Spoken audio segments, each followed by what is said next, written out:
రాష్ట్రంలో స్వచ్ఛాంధ్ర స్వర్ణాంధ్ర కార్యక్రమాలు ఉధృతంగా నిర్వహిస్తున్నారు. తూర్పుగోదావరి జిల్లా నిడదవోలులో ఓవర్ బ్రిడ్జి సమీపంలో నిర్వహించిన కార్యక్రమంలో మంత్రి దుర్గేష్ పాల్గొన్నారు. అధికారులు సిబ్బందితో కలిసి రహదారులను శుభ్రం చేశారు. గత ప్రభుత్వం పరిశుభ్రతపై దృష్టి పెట్టకపోవడంతో రాష్ట్రంలో చెత్త పేరుకుపోయిందని మంత్రి కందుల దుర్గేష్ విమర్శించారు. చెత్తను శుభ్రం చేయకుండా చెత్త పన్ను వేశారని మండిపడ్డారు. రాష్ట్రాన్ని పరిశుభ్రంగా ఉంచాలనే ఉద్దేశంతో సీఎం చంద్రబాబు స్వచ్ఛాంధ్ర స్వర్ణాంధ్ర కార్యక్రమాన్ని అమలు చేస్తున్నట్లు చెప్పారు. పశ్చిమ గోదావరి జిల్లా తణుకు శివారు పైడిపర్రులో స్వచ్ఛాంధ్ర స్వర్ణాంధ్ర కార్యక్రమంలో ఎమ్మెల్యే ఆర్మిల్లి రాధాకృష్ణ పాల్గొన్నారు.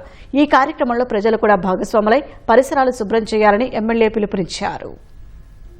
స్వర్ణాంధ్ర అనేటువంటి కార్యక్రమాన్ని ప్రతి నెల కూడా 3వ శనివారం రోజున ఒక ప్రత్యేకమైనటువంటి కార్యక్రమం చేపట్టి ఈ రాష్ట్రాన్ని క్రమేపీ పూర్తి స్థాయి స్వచ్ఛాంధ్రగా తయారు చేయడానికి ముఖ్యమంత్రి చంద్రబాబు నాయుడు గారు తీసుకున్నటువంటి ప్రత్యేకమైన కార్యక్రమం ఇది.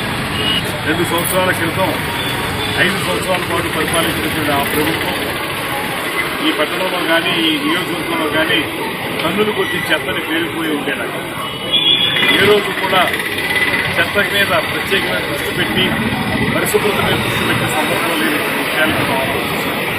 అంతేకాకుండా చెత్త పన్ను వేసినటువంటి చెత్త ప్రభుత్వాన్ని చెత్తని మనం దాన్ని తగ్గించుకునే విధంగా దాంతోపాటు పట్టణాన్ని నియోజకవర్గాన్ని పరిశుభ్రంగా ఉంచుకునే విధంగా పెద్ద ఎత్తున కార్యక్రమాలు చేస్తున్నాం.